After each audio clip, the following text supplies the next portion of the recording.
2, 3. Merci Ndenge Tolandio Nabokebi. Ngai vraiment Nabotuna étant que secrétaire général, il y a Parti démocratique chrétienne. Lelo awa na Europe Mobimba, batu batelemi tokokende concertation te. Ba combattant mususu balobi tokokende concertation. D'après yo, conseil ni noko pesa na ba combattant oyo ba boy kokende concertation. Conseil ni noko pesa ba combattant oyo balingi bakende concertation na kati ya terrain et tant que yo zali motu oyo fa na kati ya liziba wana. Bon, merci Bing na motu no tuni, je crois que partout aux les 14 habitants na wana et à nous ali simple. Mboka na biso depuis 96 96 et bali bitumba. Bitumba wana et aussi la kaka na dialogue. Mboka na biso zali lelo na insécurité, tout ça dans un régime totalitaire état de totalité. Et c'est la kaka na dialogue. Mboka na biso lelo na crise institutionnelle. Biso tous na président entrant, tu sais que il y a l'autre là, M. Joseph Kabila, qui est le président sortant. À Boyokende, à Zalamanouki. Et que c'est la carte à Okeneka, dialogue. Parce que nous menons une lutte non violente. Maintenant, biso depuis Kala, majorité présidentielle populaire, tout le monde qui est un dialogue, bâton à Boyaki.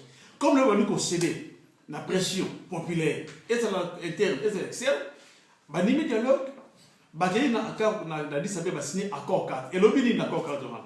Mais ce Kabila, il faut respecter l'état de droit, à respecter la démocratie, à respecter la liberté d'expression. Et puis, et c'est même que, quand on ça dit que Fabi Missa va prisonnier politique, ou à quelqu'un qui arbitrairement, Dieu Minongala, Bachalou, Babakouton, Fernand, Bamettre, Eli Capet, ainsi de suite. Alors, il y a Salini, il y a Trichet, à faire d'abord encore le cadre, à lui qu'on respectait, même à Iota Mogote. Deuxièmement, à l'objet concertation. Non. Bissot Tolbi Boya, démocratie chrétienne par ma voix, MPP par ma voix, Tolbi nous sommes pour le dialogue et non pour les concertations. Concertation c'est l'ingolo bani.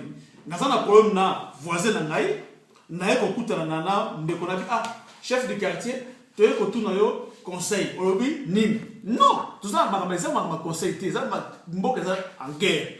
Mboka za danger. Guerre za kana ST, na Kinshasa s'appelle guerre mabumu ezali. Na Kinshasa s'appelle guerre ya insécurité ezali. N'oublions pas cela. Le nom, comme il y a SS, non. Il y a un répondre boye. Bisso démocratie chrétienne. Bisso démocratie chrétienne. Bisso les hommes politiques autour de la Congo. Tolobi que la forme actuelle, où M. Kabila a convoqué, à la droit en légitimation en Tolobi que dialogue et cause à la main, ce n'est pas à M. Kabila à convoquer ma cisoire. Les alliés, esprit encore cadre, il ça veut dire qu'il faut ONI est organisé. Il faut faciliter à l'international. Nous sommes qui à l'époque, le cardinal Mosego, Sassou Nguesuna, Abdoulaye Wade. Le cardinal Azali trop chargé dans le Vatican. Gloire à Dieu. Sassou Azali, Abdoulaye Wade Azali.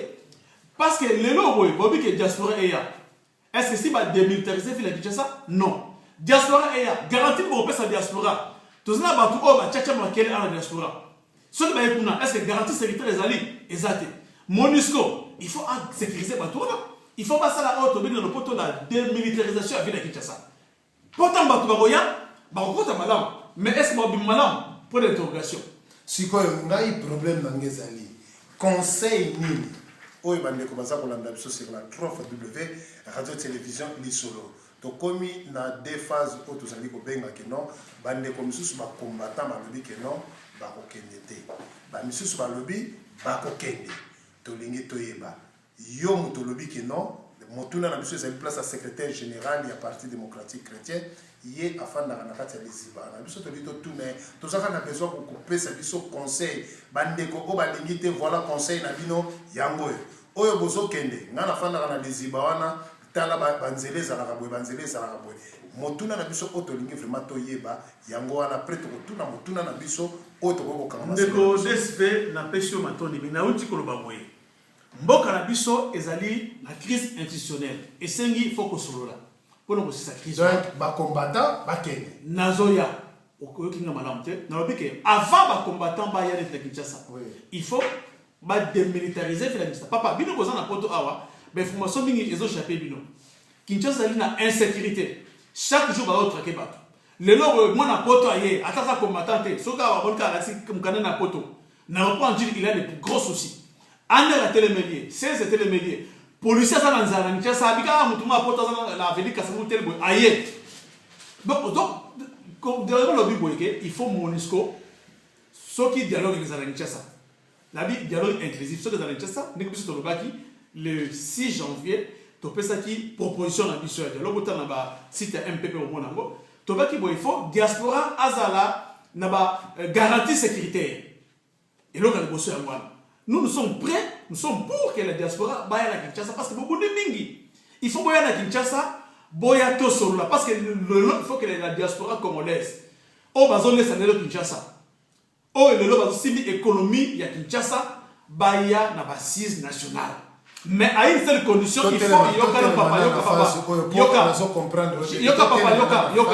il faut baya mais à une seule condition qu'il faut pas garantir ma mesure sécuritaire. N'est pas au quota, n'est pas au bima. Pour garantir, il faut la MONUSCO qui est sur place et protéger la diaspora. Place Barovanda, place Barolia, place Baromena. N'oubliez pas que le poison est au circuler dans Kinshasa. Et c'est dans ma tête, il y a la diaspora, oh, c'est Bachabango. Ceux qui te l'ont dit à propos, du secrétaire général du Parti démocratique chrétien Azali Kolobake, non? Bas combattant, bas Kendi Nakati Kinshasa, Yazali pour. Mais, bas simé sécurité na bango. Kolia na bango, kofanda na bango, kolala na bango, ti bakozonga. Yazali d'accord. Non, non, bas siré, et sika bakozala, oui. Balala bien, sans problème. Oui. Et sika bakolia, balia bien, sans problème. Et puis, et sika bakomela, bamela bien, sans problème.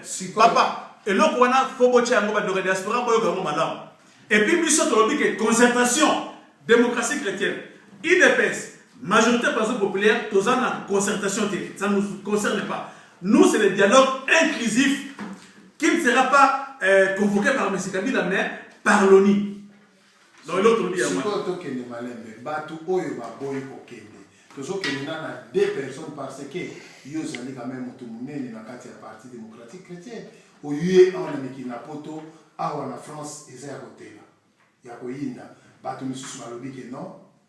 Bato musu baloba okende ngelo kuna sana o préciser na bande ko baza kolanda yo ke bato oyo bakokende ndenge uti ko prévoir boye ba préserver les bango eloko abongo bato baboye kokende cela veut d'après papa nango balelo ko biso tous un parti politique on ne crée jamais un parti politique pour rester éternellement dans l'opposition on crée un parti politique pour conquérir les pouvoirs il faut être sur place sur le terrain.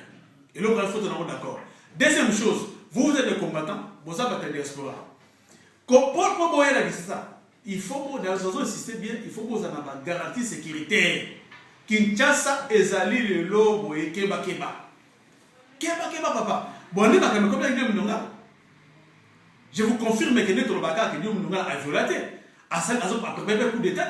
Mais, là, ici, parce que tu vois, comme il a dit, docteur Camp. Oh, le lobo babi qui a annoncé un coup d'état. Parce qu'à Télémina qui quelque part régime. Bon, nous avons comme on a dit, fidèle bazar, nana, les fleurs. Pour à Télémina régime, donc nous devons faire très attention. Combattants, nous sommes pour le dialogue.